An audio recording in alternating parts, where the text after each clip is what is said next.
Magandang araw mga idolo. Sa nakaraan nating video ay pinatay ni Oh Kang-woo ang demonyo na nagmula sa 7th Hell na si Oryx. Matapos ang mga kaganapan ay tinanong ni Cha Yeonju ang ating bida kung ano na ang nangyari sa demonyo. Sinabi naman ni Oh Kang-woo na patay na ang demonyo. Ngunit sa kanyang isipan ay nakakahinayang kung iiwan niya lang ang katawan ng demonyo. Kaya naman gamit ang power of gluttony ay palihim niya itong kinuha. Matapos niyang gamitin ang power of gluttony ay tumaas ang kanyang demonic energy ng 3 bilang. Nadismaya naman ang ating bida nang malaman na maliit lang ang kanyang nakuha. Sinabi naman ni Oh Kang-woo sa kanyang isipan na kapag mataas ang level ay mas mahirap pataasin ang stats. At ang isa pa daw sa kanyang napansin pagkatapos ng kanyang 6th awakening ay humina ang protection ng Demon Palace. Kaya naman kahit kaunti ang kanyang nakukuhang stat ngunit ang katotohanan ay mas malaki ang matatanggap niyang magic power. Matapos mawala ang katawan ng demonyo dahil sa kagagawan ng ating bida ay napatanong si Cha Yeonju kung normal bang mawala ang katawan ng demonyo matapos itong mamatay. Habang hawak ni Commander Go Hanmo ang pasimuno ng kaguluhan ay tinanong niya si Hwayon na kung ang lalaking hawak niya ang may suot ng pulang maskara. Sinabi naman ni Hwayon na hindi sapagkat isa lamang ito sa kanyang nasasakupan. Matapos niya itong sabihin ay nadismaya si Commander Go Hanmo sapagkat mahirap daw itong hulihin. Dagdag pa nito na gusto niya daw linisin ang mga baliw. Sa kabila nito ay may kinatuwa si Commander Go Hanmo sapagkat ang kanyang nasasakupan ay kaunti lang daw ang surveillance kumpara sa Seoul kaya naman makakapagtanong daw siya ng maayos. Sa kabila ng pagbabanta ni Commander Go Hanmo ay sinabihan pa siya nito na dahan-dahan lang daw sa pagsasalita. Nang marinig ito ni Commander Go Hanmo ay labis ang kanyang galit habang sinasabi na kapag naiisip niya daw ang ginawa nito sa kanyang kasamahan ay kahit na pinuhin niya ito at inumin ay kulang pa sa nararamdaman niyang galit. Alam ko ang iyong nararamdaman wika ni Hwayon ngunit may mga katanungan pa daw siya kaya naman kailangan na nila itong ilipat agad. Dagdag pa ni Hwayon kung meron ba sasakyan si Commander Go Hanmo na sinagot niya naman agad na meron daw siyang helicopter at kotse. Sa kalagitnaan ng kanilang pag-uusap ay galit na galit ang hangal habang napapaisip na kung hindi lang daw nag-iba ng kinikilos ang demonyo ay hindi raw ito mangyayari. Makalipas lang ang ilang segundo ay iba na ang kinikilos ng hangal. Agad naman itong napansin ng ating bida sabay na sumigaw na lumayo sa hangal sapagkat hindi na daw nila ito matatanong pa. Dahil nasobrahan na raw ito sa demonic energy kaya naman hindi na raw nito kayang pigilan ang sarili na mag-iba ng anyo. Nang makita ito ni Cha Yeonju ay mabilis siyang gumawa ng aksyon. At gamit ang blood chain bind ay itinapon niya ito palayo. Sa lakas ng pagsabog ay nawala na parang bula ang hangal. Dahil sa nangyari ay galit na sinabi ni Cha Yeonju na sa ganitong pangyayari ay kailan raw nila madadakip ang demonic leader. Dagdag pa niya ay dapat daw pinatulog na lang muna niya ang hangal at pagkatapos ay tingnan kung pwede pa itong makausap ngunit dahil sa sobrang galit ay hindi niya raw nakontrol ang kanyang sarili. Hindi pa man tapos magsalita si Cha Yeonju ay sinabi ng ating bida na wala siyang ginawang masama. Dagdag pa ng ating bida na maganda na raw ang kanilang pinapakita kaya hindi raw dapat sila magmadali. Sapagkat habang nanggugulo ang demonic order ay marami pa daw silang pagkakataon para hulihin ang mga ito. Matapos magsalita ang ating bida ay binuksan niya agad ang status window habang sa tabi niya naman ay sinabihan siya ni Cha Yeonju na si Oh Kang-woo ay arogante. Pagbukas ni Oh Kang-woo ng status window ay nagulat siya sa kanyang nakita. Nasasaad ang unang stage para maging Extreme Demonic Delay Demon God at nakuha na raw niya ang huling bakas para sa Extreme Demonic Delay. Nasasaad din ang ikatatlong kondisyon, ang pagpaunlad ng Demonic Crystal sa katamtamang sukat o higit pa. Sa kabilang banda naman ay ang mga Demonic Order na masayang binabati ang Cardinal sa matagumpay na pagtawag sa demonyo. Dagdag pa ng isa sa mga demonic order ay nangangako daw sila na patuloy susuporta at dahil daw sa matagumpay na pagtawag sa demonyo ay masisimulan na nila ang plano. Ngunit ang Cardinal ay sinabi sa kanyang sarili na masama ang kanyang nararamdaman dahil kung iisipin raw ay sobrang dali lang mamatay ng tinawag niyang demonyo. Napatanong din ang Cardinal kung ano ang pangunahing sangkap sa plano na sinagot naman ng isa na ang gagamitin ay demonic crystal. Ang demonic crystal raw na gagamitin ay magaganda ang kalidad para mapalakas lalo ang kapangyarihan ng Cardinal. Sa kabila nito ay nababahala pa rin ang Cardinal at napapaisip na kung bakit daw natalo ang demonyo. Napatanong din siya sa kanyang sarili na kung dahil raw ba ito kay Oh Kang-woo. Ngunit ang pinakamalakas sa grupo ay si Cha Yeonju pero kakaiba raw ang ikinikilos ng demonyo kapag kaharap si Oh Kang-woo. At base raw sa kanyang nakita si Oh Kang-woo ay isa lamang bata na hindi alam kung paano gumagana ang mundo. Sa malalim na pag-iisip ay tinawag siya ng kanyang alalay sapagkat may isa pa raw itong impormasyon. Ang world ranker na si Fujimoto Ryoma ay nakipag-ugnayan sa Japanese government at nagsasagawa na raw ng hakbang. Matapos magsalita ay agad itong pinatay ng Cardinal at galit na sinabi na ang ganun klaseng impormasyon ay parang wala lang kung sabihin ng kanyang alalay. Nawala na raw sila ng mga demonic crystal at ang una nilang natawag na demonyo ay pinatay lang na parang insekto at ngayon ang impormasyon tungkol kay Fujimoto Ryoma ay parang wala lang raw sa kanila pa sigaw na tanong ng Cardinal. Dagdag pa niya na ititigil daw muna ang mga plano at ituloy ang ibang paraan. Nang marinig ito ng isa sa kanyang alalay ay sinabi nito na kapag ginawa daw nila ang binabalak ng Cardinal ay kakalabanin nila ang buong mundo. Dahil sa kanyang sinabi ay agad siyang sinakal ng Cardinal sabay bigkas na akala mo ba hindi ko alam yun? Kaya naman hindi niya na raw uulitin pa ang kanyang sinabi at maghanda dahil ang lugar kung saan ito gagawin ay sa Isu Station. At hindi nga nagtagal makalipas lang ang ilang araw sa Isu Station ay may biglang lumitaw na gate. Sa kabilang banda naman ng ating bida habang nakikipaglaro kay Echidna ay napaisip na sobrang payapa raw ng paligid. Matapos raw ang insidente sa Pohang ay hindi na gumagawa ng hakbang ang mga demonic order kaya naman mas marami na daw siyang oras para maghanap ng demonic crystal kasama si Kim Si-hon. Habang nagmamaniho ang ating bida ay biglang tumawag si Cha Yeonju kasabay naman ito ay ang biglang paglitaw ng status window ni Kim Si-hon na labis niyang kinagulat. Ang nakita ni Kim Si-hon sa kanyang status window ay agad niya naman sinabi kay Oh Kang-woo ngunit bago pa niya ito matapos ay natigilan sila sapagkat pasiga na bigkas ni Cha Yeonju na mayroong gate na lumitaw sa Isu Station. Mabalik na tayo sa Isu Station na kung saan tuluyan nang bumukas ang gate. Makikita din ng mag-ina na tumatakbo ngunit sa kasamaang palad ay nadapa ang kanyang anak. Ang malalakas na tunog ng paa ang mas lalong kinatakot ng mag-ina sapagkat papalapit na sa kanila ang mga halimaw. Sa kabutihang palad ay dumating agad si Kim Si-hon at pasigaw na sinabi sa mag-ina na tumago sa kanyang likuran. Nang makita ni Kim Si-hon ang mga halimaw ay napagtanto niya na ito ay hindi galing sa gate kundi ito ay ang mga tao na naging demonyo dahil nalantad sa demonic energy na nanggaling sa isang butas. At dahil na rin sa presensya ni Kim Si-hon ay nagkaroon ng pag-asa ang mga tao sa Isu Station. Ngunit si Kim Si-hon nang mapagtanto na ang mga tao ay naging demonyo ay hindi na niya alam ang gagawin. Sa malalim niyang pag-iisip ay bigla niya naalala ang sinabi sa kanya ni Oh Kang-woo na ang demonyo ay nagsisimula lang raw gumalaw kapag ang tao ay patay na kaya naman imposible na itong maging tao pa at kailangan ng patayin para na rin sa ikakabuti ng lahat. Sa sinabi ni Oh Kang-woo ay buo na ang desisyon ni Kim Si-hon na patayin ang mga demonyo. At habang papalapit siya sa mga ito ay biglang lumitaw ang kanyang status window. Nasasaad ang espesyal na pagsubok para sa tagapagligtas. Kailangan daw patayin ang 2,789 na demonyo at kung mayroon daw siyang party members ay bibigyan din ito ng EXP. Nasaad din sa status window na iniiwan na namin ito sa iyo tagapagligtas, mangyaring maiwasan ang isang mas malaking kalamidad na mangyari. Nang malaman ni Kim Si-hon ang saktong bilang ng mga demonyo ay napagtanto niya na 3,000 na tao ang naging demonyo.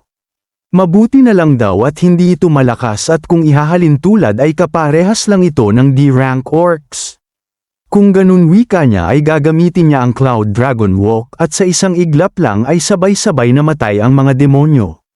Ang ganitong estilo ay ipinagpatuloy ni Kim Si-hon na habang tumatagal ay mas lalo pa niyang binibilisan ang bawat galaw.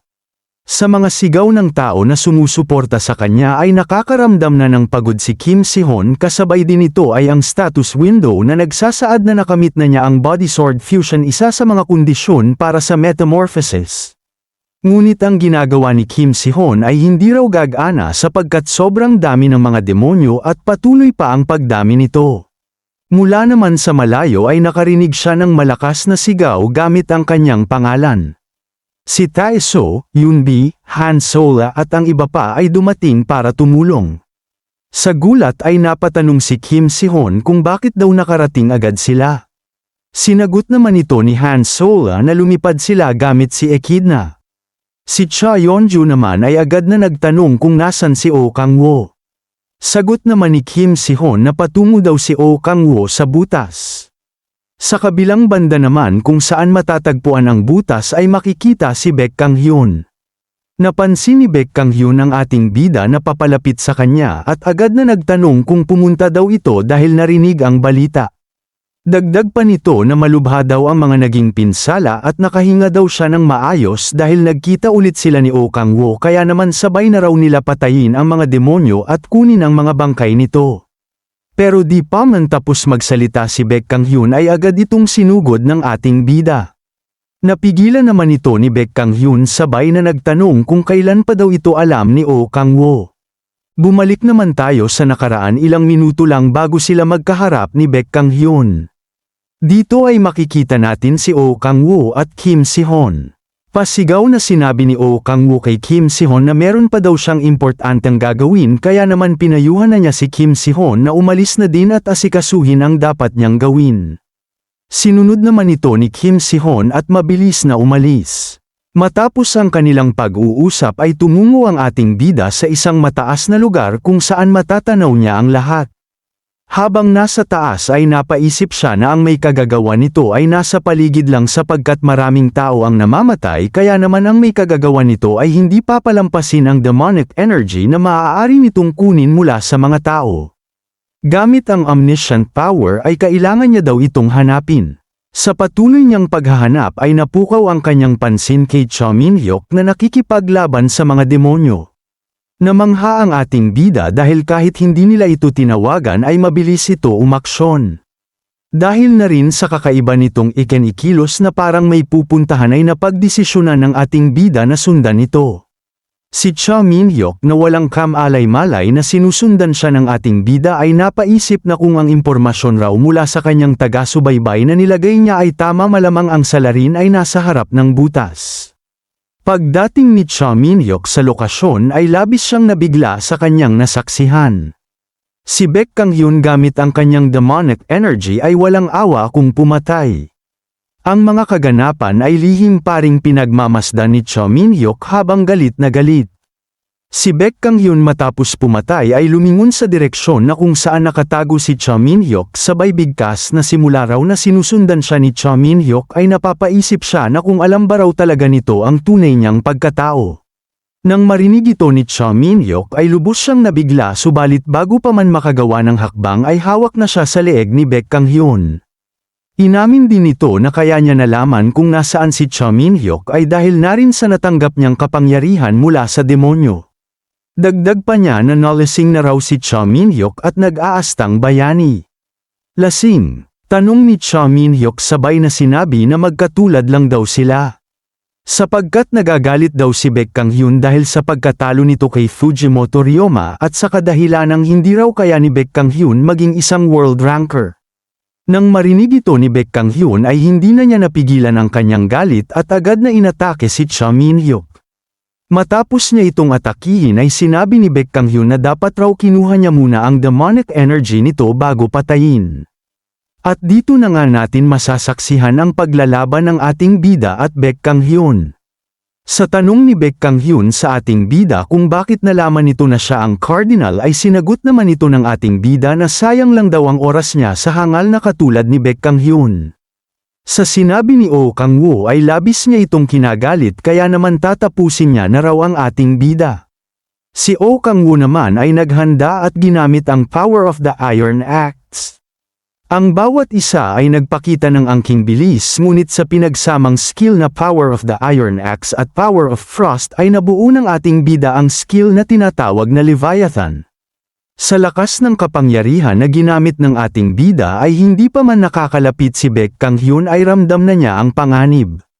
At sa isang iglap lang ay nagtagisan sila ng lakas. Sa kalagitnaan ng kanilang laban ay napaisip si Baek Kang Hyun na mas malakas daw ang ating bida kaysa kanyang inasahan. Si Oh Kang-woo naman gamit ang Power of the Blade ay patuloy na inatake si Baek Kang Hyun na kahit nasa malayo ay makikita ang malakas na pagsabog. Hindi naman magpapatalo si Baek Kang Hyun na binuhat ang isang truck at galit na itinapon sa ating bida. Habang papalapit ang truck ay naging mahinahon pa rin ang ating bida at mabilis na hinati sa gitna. Matapos niya itong gawin ay biglang lumitaw mula sa taas si Baek Kang Hyun na galit namang sinabi ni Oh Kang-woo na mahina lang daw ito. At gamit ang pinagsamang skill na Power of Thousand at Power of Destruction ay nabuo ng ating bida ang skill na Destroying the Sky. Sa lakas ng bawat isa ay naging sanhi ito ng malakas na pagsabog. Ngunit sa pinagsamang skill ng ating bida ay tumilapon si Baek Kang Hyun. At habang naghahabol ng hininga ay napagtanto na raw niya na ang sagabal sa kanilang mga plano ay hindi si Cha Yeonjo kundi si Oh Kang-woo. Aminadong malakas raw talaga si Cha Yeonjo sapagkat isa ito sa pinakamalakas sa kanilang bansa pero hanggang doon na lang raw yun. Kaya naman nakakapagtaka raw na si Cha Yeonjo lang mag-isa ang hadlang sa kanilang plano kaya naman tatanungin niya raw ulit si Oh Kang-woo kung ano ang tunay niyang pagkatao. Nang marinig ito ng ating bida ay napangiti na lang siya sabay bigkas na gaya nga ng aking sinabi ay wala akong oras makipag-usap sayo. At gamit ang Power of the Iron Axe ay naghanda na ang ating bida gayon din naman si Baek Kang Hyun na nagsabing alam niya daw na hindi madaling aamin ang ating bida. At ang sagupaan ng dalawa ay nagpatuloy na sinundan ng malalakas na pagsabog.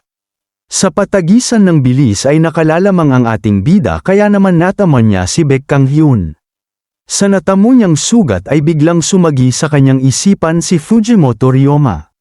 Bagamat nagtamo ito ng sugat ay nagawa pa niyang ngumiti habang bumibigkas na nasa ganitong kalagayan na naman raw siya ngunit ayos lang sapagkat dito ay masusubukan niya ang kanyang buong lakas.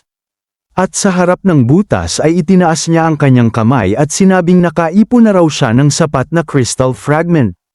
At mula nga sa butas ay biglang lumabas ang crystal fragment na agad namang nahati sa gitna. Si Baek Kang Hyun nang masaksihan ito ay parang baliw na patuloy parent sa pagtawa. Habang si Oh Kang-woo naman ay nababahala sapagkat ang hugis daw ng fragment ay nag-iiba ng anyo. Di rin nagtagal ay mapapansin ang kakaibang ikinikilos ng mga demonyo at ang lahat ng demonic energy ay kapansin-pansin na papunta sa direksyon ni Baek Kang Hyun. Nang mapansin ito ng ating bida ay labis siyang nabigla ngunit huli na sapagkat pumasok na ang demonic energy sa katawan ni Baek Kang Hyun. Makalipas lang ang ilang segundo ay mapapansin ang malaking pagbabago. Ang plano ni Baek Kang Hyun ay matagumpay na lubos niyang kinatuwa. Sa nasaksihan ng ating bida ay napaisip siya na kung ang tinawag raw na demonyo ni Baek Kang Hyun ay nasa loob ng kanyang katawan o kaya naman ang tinawag lang nito ang kaluluwa ng demonyo. Ngunit hindi pa man tapos mag-isip ang ating bida ay bigla siyang inatake ni Baek Kang Hyun. Sa kabutihang palad ay nakailag ang ating bida. Ganito pala ang pakiramdam bigkas ni Baek Kang Hyun at masayang hinamon si Oh Kang-woo.